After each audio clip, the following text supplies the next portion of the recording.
everyone, welcome back to my channel, and today I'm going to be talking through my November TBR for the second half of November. I am already reading books for Junior Eurovisionathon, so if you want to go back and check out my TBR for that, I will link it below. But for the second half, from the 16th of November onwards, I have decided to do something a bit different. Recently I saw Charlotte from Clumsy Charlotte do her book reading around books for her star sign, and so I decided to do the same myself. So I am an Aquarius, my birthday is in February, so I decided to have a little look online what kind of books people recommended for that. I don't follow my star sign, but I know what it is, and I just thought this was a new way to pick out some books and see what I think. So I did do a little bit of a hunt of what kind of things it said that an Aquarian would like. So this is a little bit of a description of what it said.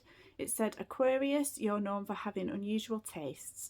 The books everyone else are reading may not be for you. You're a bigger fan of the underdog, the small press, the lesser known poet, the weird genre breaker. If it's different, it might be in your TBR pile. The most important thing is that an author has a unique voice. As the humanitarian of social organizer of the Zodiac, you're also keen to stay on top of social issues. Stories of rebels and change makers suit you. So I've got to say that I do read books that are popular, but I do tend to come to them later than everybody else. I don't like reading things when they're super hyped, because I think that's just a way of feeling very disappointed in the long run. So I do tend to come to things after everybody else. And I will say, in terms of reading for Eurovisionathon, I read very different books. So quite a lot of the books that I talk about on this channel are not ones that I see necessarily read anywhere else. Not all the time, but some of the time. So I don't know if that description is spot on, but it's the same as if you read your star sign on a daily basis. Sometimes you'll read it and it will make no sense to you at all, and then other times you can read into it and really see things that you could spot. So yeah, I picked out 5 books that I'd seen in lists that are recommended for Aquarians. One of the books that was recommended is one that I read and enjoyed, and that was the one by John Mars, which is the kind of sci-fi dystopian type books where it was talking about a matchmaking service based on your taking of your blood, and something within that matched your blood with your perfect soulmate, and it was very dark but very interesting, and I did enjoy it. So the fact that that was mentioned in a list with some of these books bodes well. So the first book that was suggested was The Midnight Library by Matt Haig. I've seen this one lots of times. At one point I had it on my shelves and I unhauled it because I just wondered if it would be a bit hard to read for me. I know at some point it mentions suicide, and I just find things like that difficult to read.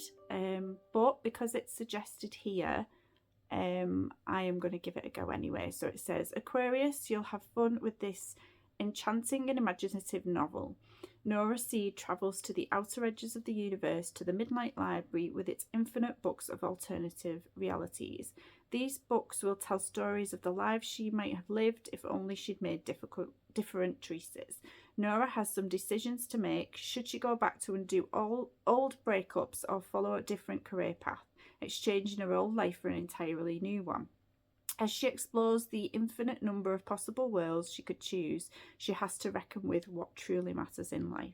So it does sound very interesting. That's not a description I've seen of that before. But yeah, I'm hoping to read that one in November. The second one, again, another one I've heard a lot about. Lessons in Chemistry by, bear with me, Bonnie Gamus or Germus. My writing is terrible in here, I've just rushed it. It says, Aquarius, this is a funny and original story of a rebel changemaker, which fits in with that description that was mentioned at the beginning. Elizabeth Zott is a chemist who falls in love with a colleague at the Hastings Research Institute in the early 1960s. When a few years later she becomes a single parent, she reluctantly takes an opportunity to star on Supper at 6, a beloved cooking show. Her chemist's approach to cooking proves unorthodox and her show's audience grows, but as it becomes apparent that she's teaching women to challenge the status quo, not only to cook, not everyone is pleased about her success. So yeah, that one sounds very interesting as well. I've noticed that a couple of these books have like a feminist slant in them, and probably that does ring true with me anyway. So yeah, we're heading in the right direction. Book 3 is When Dimple Met Rishi. From now on, I haven't got like a specific Aquarian kind of description. It's just a description I found about the book. It says this is a YA romance novel, and it tells the story of an 18-year-old Indian American, Dimple Shah, who meets a boy named Rishi Patel at a web developing camp in San Francisco. Now, somewhere else I'd seen that it suggested their parents wanted to arrange a marriage for them, and the person who they're being arranged a marriage with is at this camp. So I don't know if it's each other and that's who they're meant to, according to the parents, that's who they're meant to be with, or whether there's somebody else in mind and this is the person they fall for. I'm not really sure, but I'm sure I will find out. The next book is Long Way Down, and that is by Jason Reynolds. And this is a novel that takes place in 60 seconds inside a lift. And it says it's the time it takes for a kid to decide whether or not he's going to murder the guy who killed his brother. It says at each floor that he comes down, somebody gets into the lift who can tell him a bit more about the story of his brother and what happened, and so gives him the bigger picture. So I don't 100% know, but I think it goes from I'm going to get revenge, I'm going to kill this person, and then on the way down, by the time they get down, I hope they get to the bottom and decide not to do it. But yeah, definitely an interesting concept for a book. And then the final one is Convenience Store Woman, and that's by Sayaka Murata. And it says, meet Kiko. She's 36, has never had a boyfriend, and she's been working in the same supermarket for 18 years. Keiko's family wishes she get a proper job. Her friends wonder why she won't get married, but Keiko, what does that say? Knows what makes her happy, and she's not going to let anyone come between her and her convenience store. It's both a feminist rallying cry and a must-read oddball comedy. So there you go. So we're talking feminism, we're talking oddball, we're talking keen on social issues, stories of rebels and change makers. That does sound up my street. So they're the 5 books. I don't know how I'll get on. I will try my best to come on and let you know if this was a success. And who knows, if it is, then I might explore more of the Aquarian books.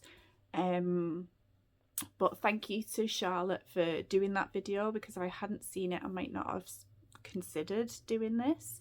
Yeah, so we'll see what happens. Finally, I'm going to open my next Hocus Pocus envelope. Up till now, I've only done number 1.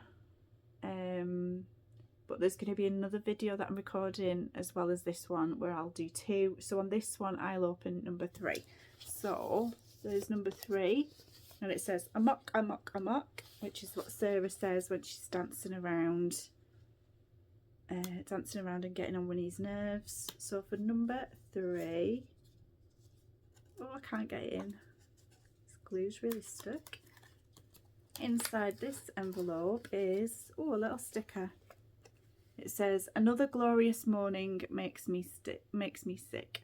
So I don't know where I'm going to stick that, but I will find somewhere for it, I'm sure. So that is number 3 of my Halloween kind of calendar. So thank you for watching. Let me know what star sign are you, and if you've read any books that you think meet with that star sign. If you've read any of the books that I've mentioned here, please let me know, and I will speak soon. Bye.